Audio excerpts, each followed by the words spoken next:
Hello viewers, law chakra wishes you a very happy constitution day.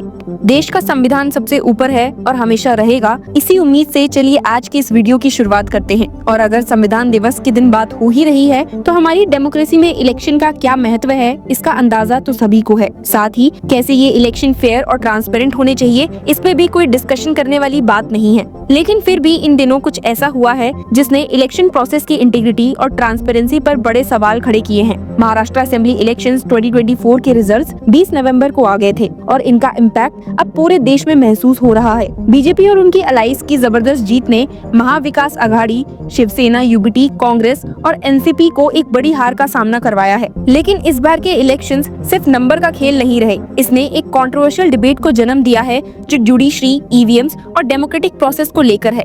Shiv Sena UBT के leader Sanjay Raut ने अपनी हार का इल्जाम इलेक्ट्रॉनिक वोटिंग मशीन्स यानी कि ईवीएम्स और former chief justice of India DY Chandrachud पर लगा दिया है। ये एक्यूजेशंस ना सिर्फ शॉकिंग है बल्कि इसने एक नए पॉलिटिकल और लीगल डिस्कशन को भी जन्म दिया। इन एलिगेशंस और मुद्दों की गहराई में जाने से पहले एक बार सुन ही लेते हैं कि संजय राउत ने क्या कहा है। ये जो नतीजा है उसके लिए जिम्मेदार अगर कोई होगा महाराष्ट्र की जो नुकसान हुआ है वो जस्टिस चंद्रचूड़ है, चीफ जस्टिस ऑफ इंडिया के पद पर बैठे व्यक्ति जिसने समय पर अपना निर्णय नहीं दिया, अपनी जजमेंट नहीं दी। डिस्क्वालिफिकेशन के बारे में 40 लोगों ने बेईमानी की।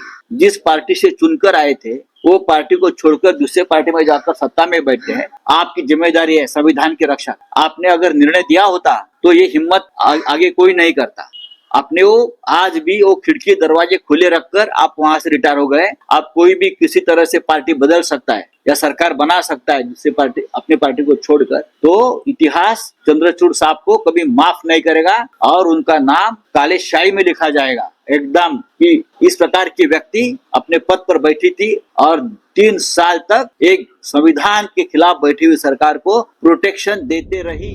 साथ ही उन्होंने directly farmer CGI D Y Chandrachud को भी टारगेट किया है। उनका ये गुस्सा सिर्फ ईवीएम तक सीमित नहीं है बल्कि उन्होंने कहा है कि 2022 में शिवसेना का स्प्लिट महाराष्ट्र पॉलिटिक्स का टर्निंग पॉइंट था। एकनाथ शिंदे और उनके एमएलएज बीजेपी के साथ मिल गए जो शिवसेना यूबीटी के ट्रेडिशनल वोट बैंक के लिए एक मेजर सेटबैक बन गया। इस डिफेक्शन के बाद शिवसेना यूबीटी ने डिस्क्वालिफिकेशन पिटीशन फाइल की थी। सुप्रीम कोर्ट ने यह डिसीजन महाराष्ट्र असेंबली स्पीकर पर छोड़ दिया जो बीजेपी और शिंदे फैक्शन के लिए एक एडवांटेज बन गया। संजय राउत ने कहा, by not deciding on the disqualification petitions, Chandrachud kept doors and windows open for defection. Raut के मुताबिक इसका असर ये हुआ है कि बीजेपी और उनके अलाइज ने अपनी पोजीशन और मजबूत कर ली। ये जुडिशियल बायस का एक एग्जांपल था जो उनकी पार्टी की हार का एक रीजन बना। आप सभी जानते हैं कि ईवीएम टेम्परिंग का मुद्दा नया नहीं है।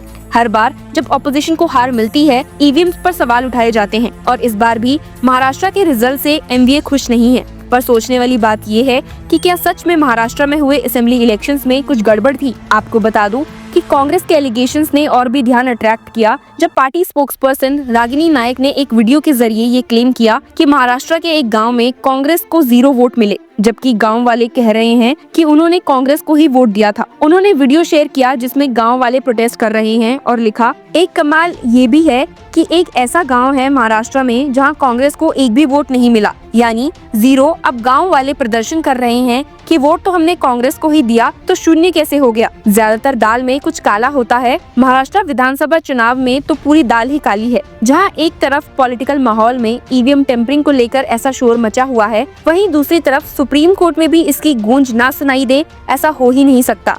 कॉन्स्टिट्यूशन डे के सेलिब्रेशन में बिजी सुप्रीम कोर्ट में एक पिटीशन आई जिसने कंट्रोवर्सी को और हवा दे दी।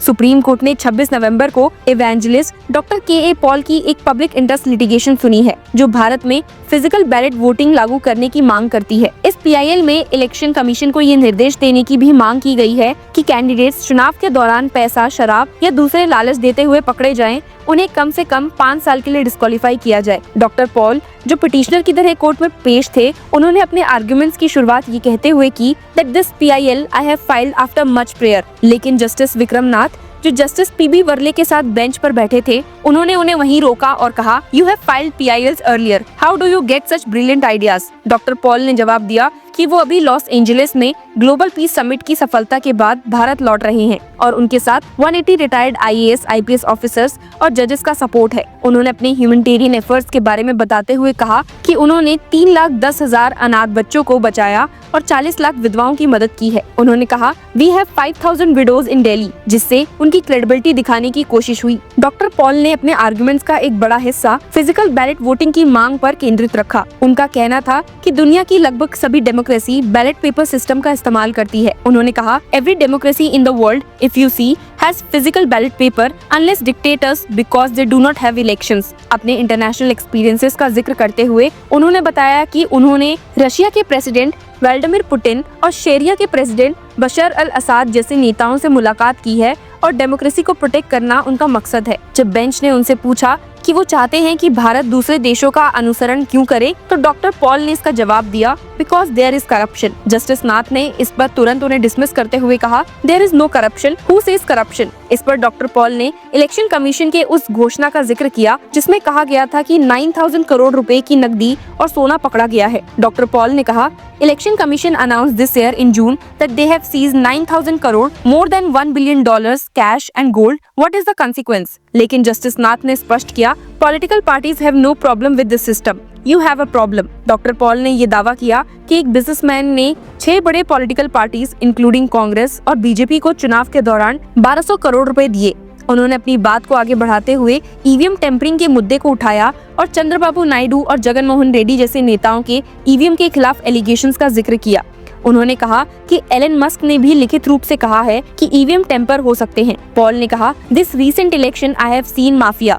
Take expert Elon Musk, who attended our summit. He clearly stated in writing that EVMs can be tempered. Chandrababu Naidu, former CM in 2018, tweeted that EVMs can be tempered, and now Jagan Mohan Reddy, I have enclosed his tweets that EVMs are tempered. Justice Nath ने इन allegations को sarcastically अंदाज में reject करते हुए कहा, What happens is, if you win the elections, EVMs are not tempered. When you lose elections, EVMs are tempered. When Chandrababu Naidu lost, he said EVMs can be tempered. Now this time, Jagan Mohan Reddy lost, he said EVMs can be tempered. Ultimately, court ने PIL को आधारहीन बताते हुए reject कर दिया और ये दिखाया कि भारत के इलेक्टोरल प्रोसेस की इंटीग्रिटी पर उनका विश्वास बना हुआ है। पर क्या ये विश्वास देश के लोगों के अंदर भी दिखाई दे रहा है, स्पेशली जो खुद इलेक्शंस लड़ते हैं और इसका पार्ट होते हैं।